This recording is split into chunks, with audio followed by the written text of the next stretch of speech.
This is an examination of the hidden human condition. This is the Hidden Killers Podcast. The Hidden Killers Podcast. With Tony Bruschi. We are talking with defense attorney Kaylee Turin today.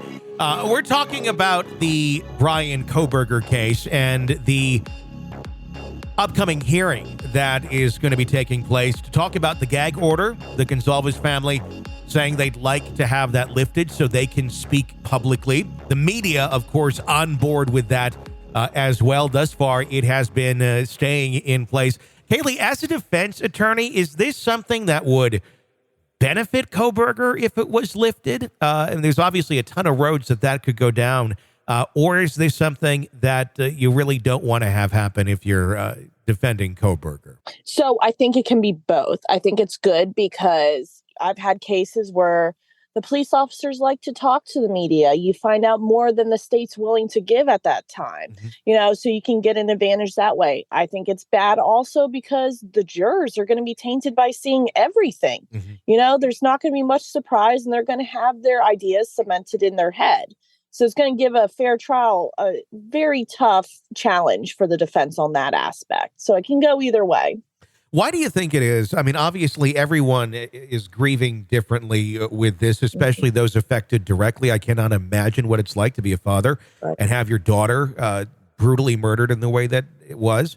Everybody wants to lash out. I think I'd probably be a lot like Steve, quite honestly, if I was in that situation, wanting to talk, wanting to tell my story, wanting to push probably harder than I should be because I just want justice. But the justice system doesn't work that way. It takes time. Why is it?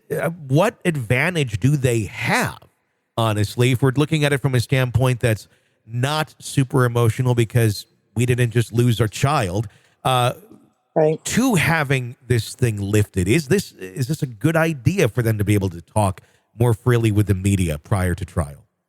Well, and that's a hard thing because, again, everybody, as you said, everybody agrees differently. But, it seems like maybe they're hoping to get more information about the case than the DA's office is willing to give, maybe that way. But, at this point in time, I think they just need to tell them, like, look, the wheels of justice turn very slowly. You just need to be patient. Look at how much time we're spending on it. We have special prosecutors appointed to this case. Just let us do our jobs and everything else like that. Let's just keep it in place.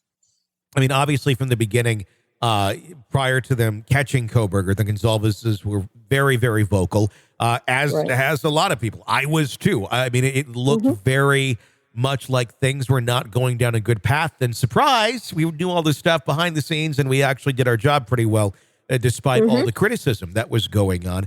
I get their demeanor. I get the urgency. It just seems like, I don't know, this is just not a great idea to have that thing lifted, other than you're going to be on TV more. You're going to get to talk more.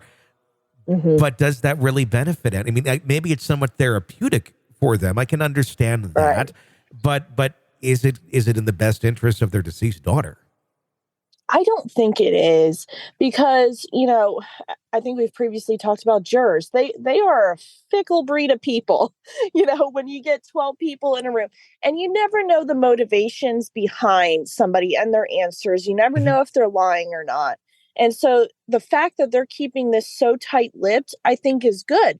But if they start releasing all this information, people are going to get into their heads that, this is the way that the case should be, and I'm not going to listen to the defense. And if it comes out after the trial, let's say, for example, they get a guilty plea and a juror comes back, because we do anonymous juror statements where they send in, their thoughts on how the procedure's going. We've had here where somebody wrote, I was pressured into my plea and I was forced to put a guilty thing in.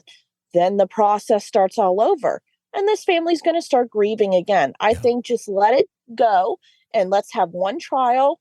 Let it go. There's no issues on appeal and just let the system do its job. Sure.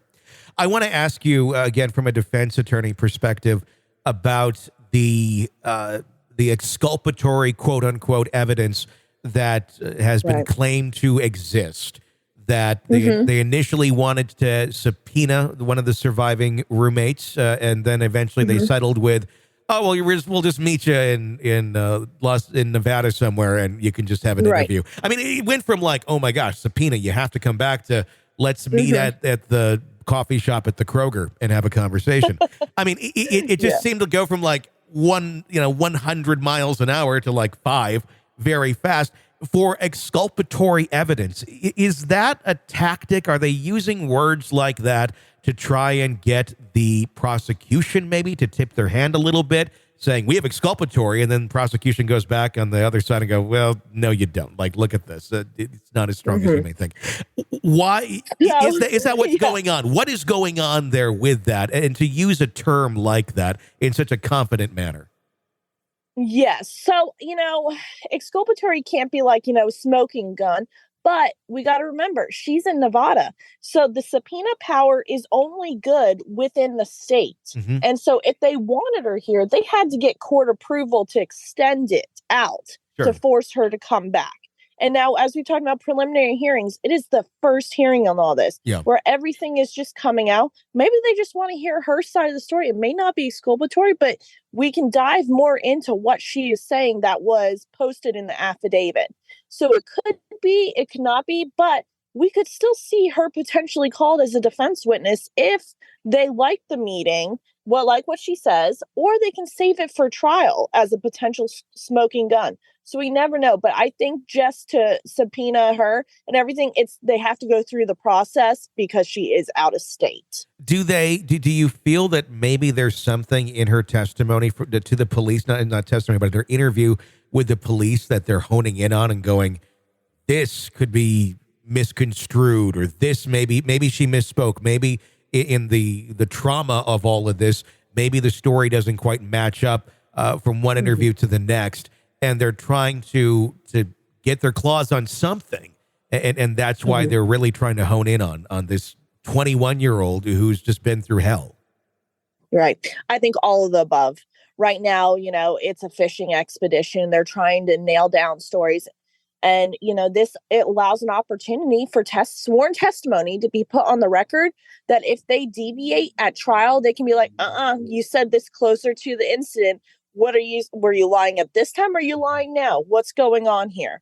So again, even though it's a basic hearing, it can be great ramifications in the future if any testimony changes. So they might just want all the testimony put into the preliminary hearing they can, so they can plan and strategize and not be surprised at trial. This is an examination of the hidden human condition. This is the Hidden Killers podcast With Tony Bruschi. Kaylee Turin, thank you for your insight into this. Always appreciate having you on and getting those thoughts. If you like the podcast and you want to weigh in with your thoughts, we have a way for you to do that. It's a toll-free number. You can call and weigh in anytime. 888-554-5537. 888-5-KILLER. Love to hear your feedback. We may use it on a future episode of the program. I'm Tony Bruschi. Stay with us.